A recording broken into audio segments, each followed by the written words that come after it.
चलिए आज के क्लास में हम लोग देखेंगे इतिहास से फ्रांस की क्रांति जो कि 1789 में घटित हुई थी। वहाँ के लोग जागरूक हुए अपने देश के प्रति और उसी से ये क्वेश्चन होगा, ऑब्जेक्टिव टाइप का होगा, जो कि कई बार विभिन्न प्रतियोगी एग्जामों में आ चुका है। ठीक है, तो हम एक एक करके देखेंगे। बहुत ही इम्पोर्टेंट क्वेश्चन है। ठीक है, हो सकता है कि आपको कहीं ना कहीं इससे सामना करना पड़ सके और याद रहेगा तो आप नंबर अच्छा प्राप्त कर सकते हैं। तो देखेंगे, फर्स्ट क्वेश्चन है, किसने कहा था मैं ही राज्य हूँ।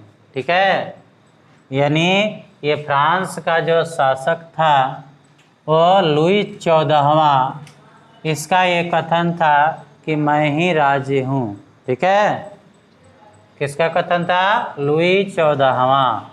ठीक है, अब जब फ्रांस की क्रांति शुरू हुई यानी 1789 में, तो उस समय एक राजा थे। कौन थे?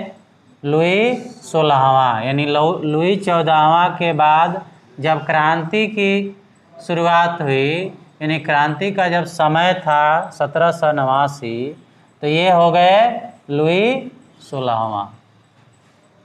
इसके बाद है प्रथम ई स्टेट, यानी इसमें अलग अलग वर्गीकरण हुआ था। तो प्रथम ई स्टेट में कौन आते थे? तो ये पादरी लोग आता था। ठीक है, पादरी लोग, व्यापारी लोग, ये सब अलग अलग बंटवारा किया गया था। तो प्रथम ई स्टेट में पादरी लोग आते हैं। तो शक्ति के पृथक्करण का सिद्धांत, शक्ति के पृथक्करण का सिद्धांत के प्रतिपादक कौन थे? तो ये मॉन्टेस्क्यू थे। इनका पूरा नाम है मॉन्टेस्क्यू। ठीक है, चेम्सफोर्ड नहीं, ये तो अलग हो जाएगा, मॉन्टेस्क्यू हो गया। ठीक है, उसके बाद एक विद्वान थे, कौन? रूसो। तो इसने एक सिद्धांत दिया, वो जनमत का सिद्धांत था। यानी ये भी क्वेश्चन हो सकता है कि जनमत के सिद्धांत का प्रतिपादक कौन थे? तो ये रूसो थे। तो रूसो ने किस सिद्धांत का प्रतिपादन किया? तो जनमत का सिद्धांत। जनमत का मतलब होता है जनता की इच्छा। क्या होती है? जनता की इच्छा। उसके बाद है दी सोशल कॉन्ट्रैक्ट। ये कई बार एग्जाम में पूछा जा चुका है ये क्वेश्चन। दी सोशल कॉन्ट्रैक्ट नामक एक पुस्तक है। इसके लेखक कौन है या कौन थे? तो रूसो थे। ठीक है, रूसो थे। उसके बाद है बास्तिल का पतन कब हुआ? तो ये बास्तिल का पतन हुआ था 14 जुलाई 1789 को। याद रखना डेट, 14 जुलाई 1789 को। आगे है, एक नारा दिया गया था, स्वतंत्रता, समानता और विश्व बंधुत्व। इसकी नारा जो है किस क्रांति में दी गई? तो फ्रांसीसी क्रांति में दी गई। उसी का ये नारा था, स्वतंत्रता, समानता और विश्व बंधुत्व। यानी ये तीनों चीज का होना फ्रांसीसी क्रांति का मुख्य नारा था। यानी स्वतंत्रता भी मिले और समानता भी मिले और विश्व बंधुत्व भी मिले, यानी भाई आपसी भाईचारा भी कायम हो। ये फ्रांसीसी क्रांति का मुख्य नारा था। अगला क्वेश्चन है, एक पुस्तक है the spirit of laws. The spirit of laws, इस पुस्तक के लेखक कौन थे? तो ये मॉन्टेस्क्यू थे। अगला है, नेशनल असेंबली के लिए मतदान का अधिकार किसे मिला? यानी नेशनल असेंबली के लिए जो एक्टिव नागरिक थे उन्हें ही अधिकार मिला था। तो ये भी समानता नहीं थी, जो एक्टिव थे उन्हीं को मिला, आम नागरिकों को नहीं अधिकार दिया गया था। इसका जो है उन लोगों में क्या था, बहुत ही दुख था, या इसका उन्हें बहुत मलाल कह सकते हो। तो नेशनल असेंबली में केवल सक्रिय यानी एक्टिव नागरिकों को ही स्थान मिला था, वही लोग मतदान कर सकते थे यानी वोट दे सकते थे।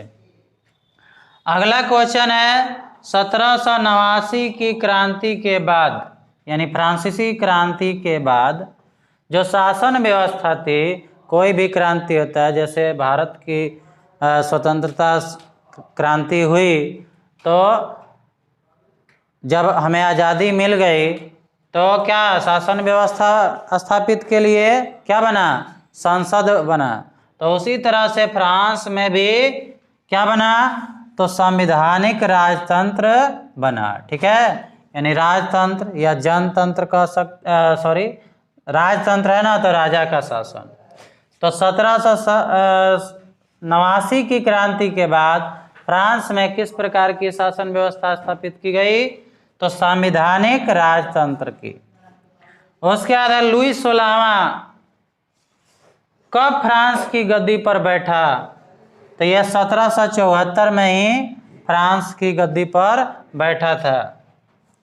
उसके बाद उसकी शादी जो हुई थी, ये अगला क्वेश्चन है कि लुई 16वां की महारानी यानी इनका नाम था मेरी एंतोइनेट। क्या नाम था, मेरी एंतोइनेट।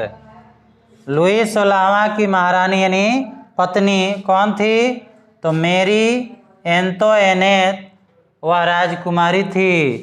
किस जगह की, तो ऑस्ट्रिया की राजकुमारी थी। किस जगह की थी, ऑस्ट्रिया की राजकुमारी थी। अगला क्वेश्चन है फ्रांस की संसद का नाम क्या था, तो फ्रांस की संसद का नाम फ्रांस की क्रांति के समय ई स्टेटस जनरल था, यानी ई स्टेटस जनरल के नाम से फ्रांस की संसद विख्यात था। अंतिम क्वेश्चन है फ्रांस में कर वसूलने वाले ठेकेदार क्या कहलाते थे।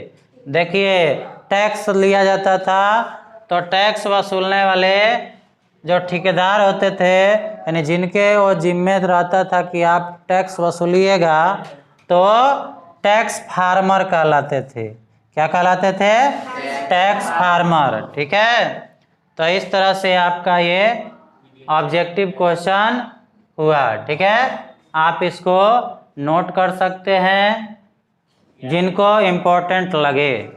जिनको इम्पोर्टेंट नहीं लगे उनके लिए कोई दिक्कत नहीं है, क्योंकि ज़रूरत उन्हीं को पड़ती है जिसको कुछ करना होता है। तो इससे रिलेटेड अगर क्वेश्चन की ज़रूरत हो तो आप इसे ज़रूर नोट कर लीजिएगा, क्योंकि कोई नहीं जानता है कि कब ये क्वेश्चन पूछा जा सके। आप किसी भी एग्ज़ाम की तैयारी कर रहे हो तो आप छोटे छोटे क्वेश्चन का संग्रह किए रहिएगा, तो आपको सुविधा मिलेगी। क्योंकि आजकल ऑब्जेक्टिव का ज़्यादा मांग है और ऑब्जेक्टिव से ही हर एग्ज़ाम की टेस्ट ली जा रही है, इसलिए आप इसको ज़रूर करते रहें। कभी न कभी आपको ये फ़ायदा दे सकता है। तो कैसा लगा यह वीडियो ज़रूर कमेंट कीजिएगा, अच्छा लगे तो लाइक कीजिएगा। अभी तक चैनल को सब्सक्राइब नहीं किए हो तो सब्सक्राइब ज़रूर कर लीजिएगा और दोस्तों के साथ शेयर कर दीजिएगा, ताकि आपके साथ साथ उन्हें भी इसका फ़ायदा मिल सके। और सब्सक्राइब करने के बाद बेल आइकन को दबाना नहीं भूलिएगा, ताकि सभी वीडियो आपको मिलता रहे। धन्यवाद, आपका दिन शुभ हो।